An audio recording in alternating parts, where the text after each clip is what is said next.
if an electron lose energy,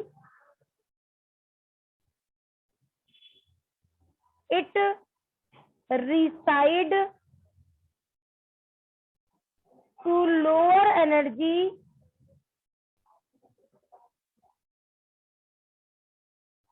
level, which is called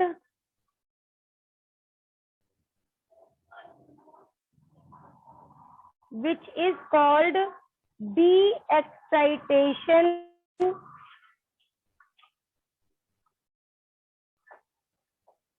state of electron.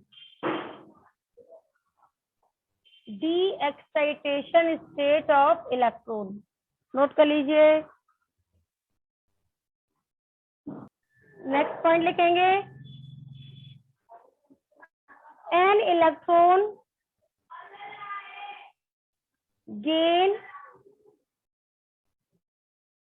और lose energy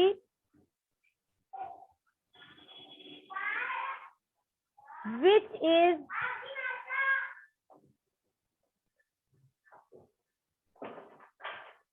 equal to difference between two energy level.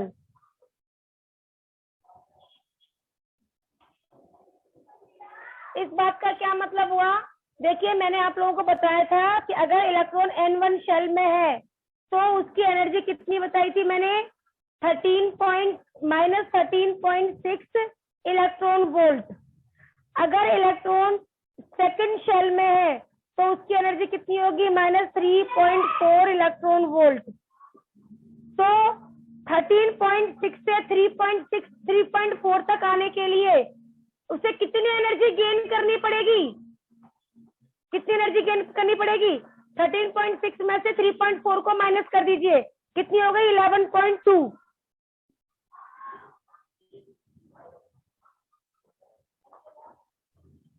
Sorry 10.2. यानी अगर electron 10.2 electron volt की energy gain कर लेता है तो वो N1 शेल से N2 शेल में जंप कर जाएगा. और अगर 10.2 इलेक्ट्रॉन वोल्ट की एनर्जी लूज कर देता है तो वो सेकंड शेल से फर्स्ट शेल में जंप कर जाएगा. अगर 10.2 से कम एनर्जी लूज करेगा या गेन करेगा तो ना तो वो सेकंड शेल से फर्स्ट शेल में आ पाएगा, ना फर्स्ट शेल से सेकंड शेल में आ पाएगा. मेरी बात समझ में आई? Yes ma'am.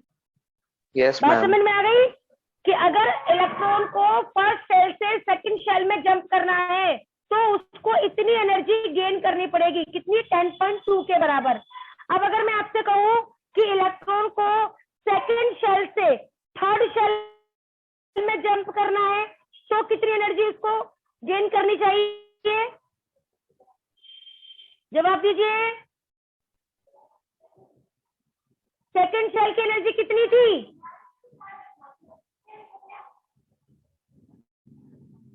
बेटा प्लीज रिस्पॉन्स किया कीजिए. अगर नहीं आएगा तो मैं बता पाऊंगी, अगर तुम्हें नहीं आएगा तो.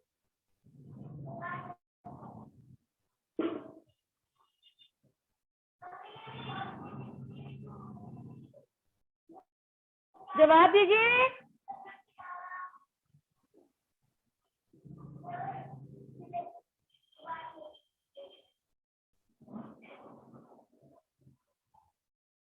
बेटा सेकंड शेल की एनर्जी कितनी थी? -3.4. हाँ, और फोर्थ शेल की थर्ड शेल की कितनी थी?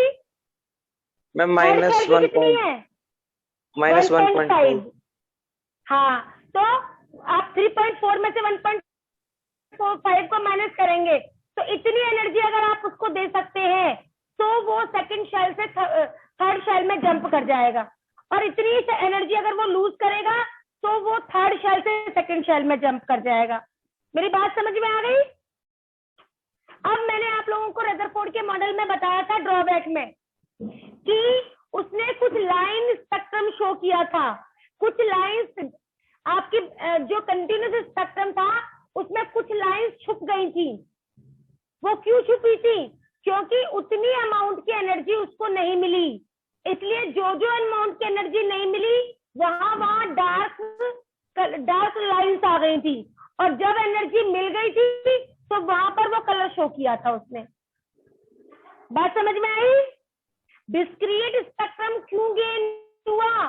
क्योंकि सफिशिएंट अमाउंट की एनर्जी उसको मिली नहीं थी, इसलिए जितनी अमाउंट की एनर्जी उसको नहीं मिली वहां पर लाइंस डार्क हो गई, और जब एनर्जी उसको मिल गई तो वहां पर उस कलर की वो मतलब वेवलेंथ मिल गई, और वेवलेंथ की वजह से वो कलर शो हुआ। ठीक है, नेक्स्ट पॉइंट लिखेंगे, electron always tries to remain in lowest energy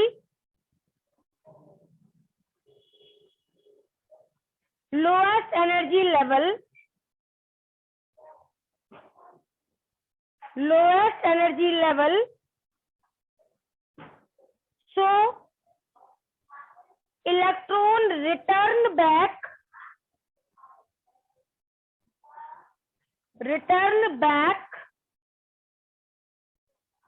and emit light energy in the form of electromagnetic wave.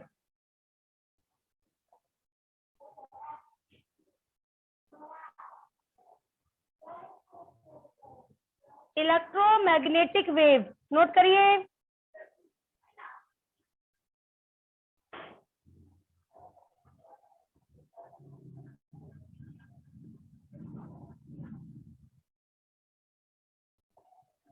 लिख लिया? No ma'am. लिख लो।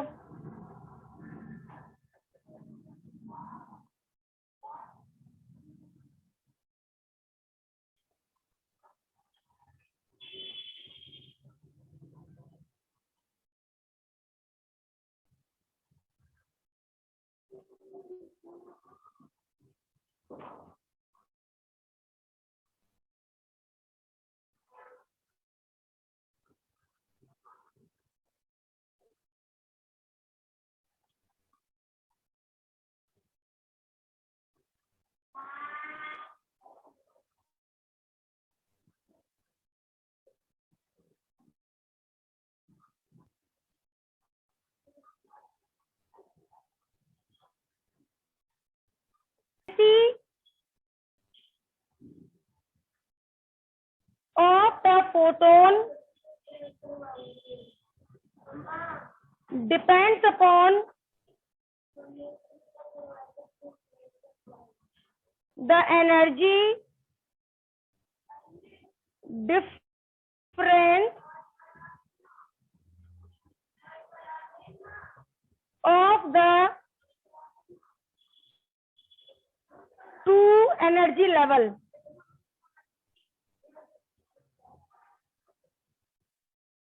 यानी delta E is equal to E2 minus E1, यानी H nu is equal to E2 minus E1।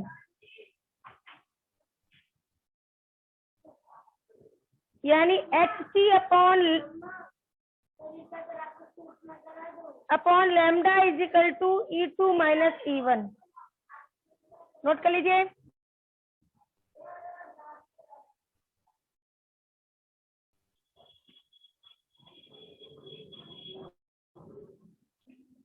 लिख लिया? Yes ma'am. आगे लिखिए, lambda is equal to HC upon E2 minus E1।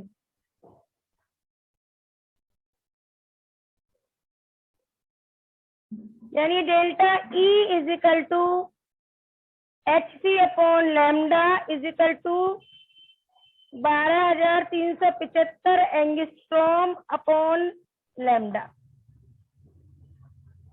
इससे आप एनर्जी निकाल सकते हो। H की वैल्यू 6.626 इंटू 10⁻34 और C की वैल्यू 3 इंटू 10⁸ दोनों को मल्टीप्लाई किया तो आपके पास आया 12,375 into 10⁻10।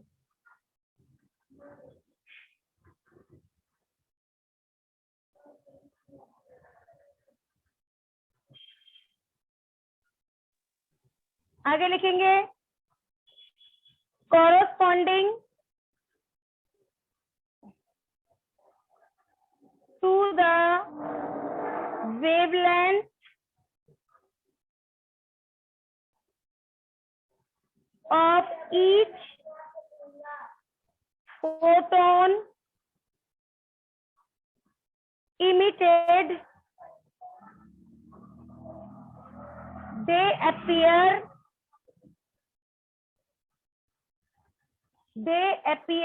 a line in spectrum। मतलब फ्रीक्वेंसी और वेवलेंथ के हिसाब से स्पेक्ट्रम में लाइन शो करते हैं। नोट कर लीजिए।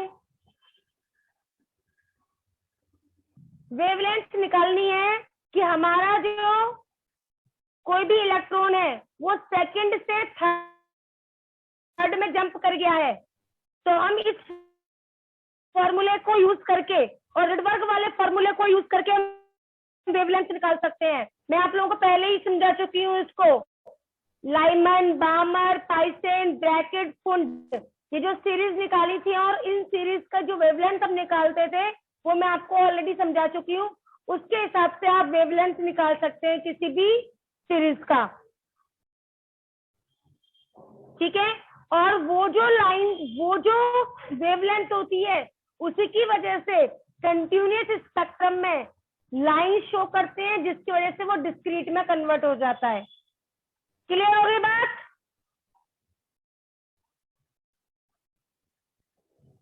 बेटा अगर नहीं समझ में आया तो भी बोलो। चलिए हो सकती है, लिखिए नंबर ऑफ ट्रांजिशन और spectral line.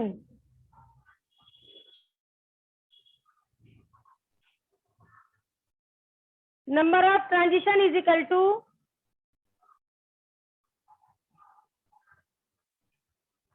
N2 minus N1, bracket में फिर से ब्रैकेट में N2 माइनस N1 प्लस 1 है बेटा अपॉन 2।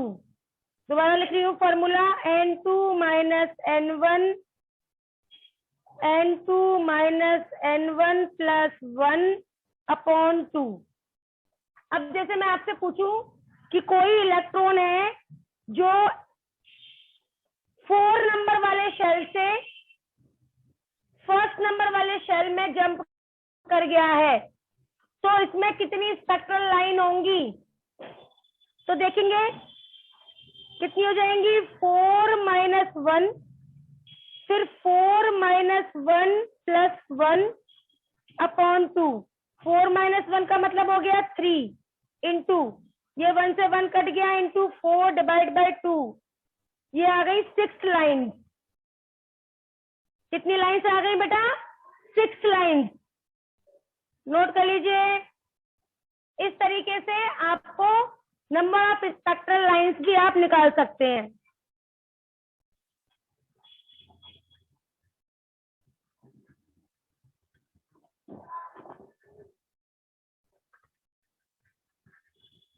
लिख लिया? Yes ma'am. चलिए एक क्वेश्चन करेंगे। Calculate the wavelength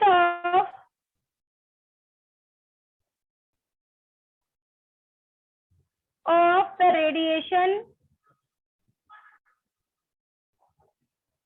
emitted when an electron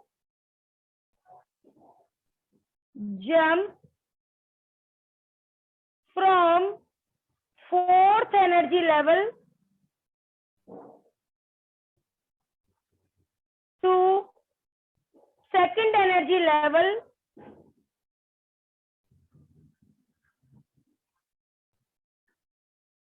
in which part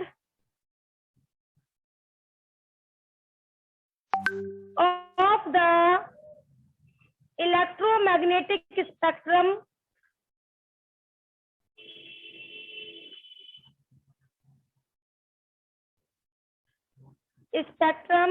does this line lie, and calculate the number of spectral line also, the number of transition also.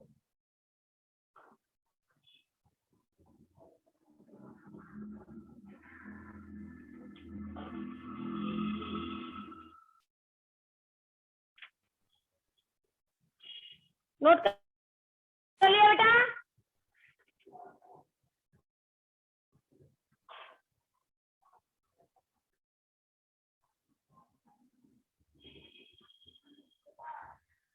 Note कर लिया? Yes ma'am. अगर कोई भी line कहीं से भी second line में, second number of shell में आती है तो कौन सी सीरीज बनेगी? जवाब दीजिए। अगर कोई भी लाइन, कोई भी इलेक्ट्रॉन किसी भी लेवल से सेकंड लेवल में आता है तो कौन सी सीरीज बनती है? बेटा प्लीज गलत बोला करो, सही बोला करो, कुछ तो रिस्पॉन्स किया करो। Ma'am Balmer. हाँ, बाल्मर सीरीज बनती है। Very good. तो हम इसके लिए पहले वेवलेंथ निकालेंगे। हमारे पास फॉर्मूला है 1/λ is equal to r z square upon 1/n1 square minus 1/n2 square. अब आपको पता है 1/λ into 1/r is equal to z की वैल्यू 1 का स्क्वायर। यहाँ पर n1 क्या हो जाएगा? सेकंड, यानी 1/2 की पावर 2 माइनस n2 क्या हो जाएगा? 4, 1/4 की पावर 2, और 1/r की वैल्यू मैंने आपको बताई थी 911 एंगस्ट्रॉम। तो हम क्या लिखेंगे? 1/λ इंटू 911 इज इक्वल टू 1 का स्क्वायर 1 ही होगा, और ये हो जाएगा 1/4 माइनस 1/16। 16 एलसीएम ले लीजिए, 16 माइनस 4, तो 1/λ इज इक्वल टू 16 में से 4 गए तो 12/16 इंटू 911, तो लैम्डा इज इक्वल टू हो गया 911 इंटू 16/12। सॉल्व करते हैं।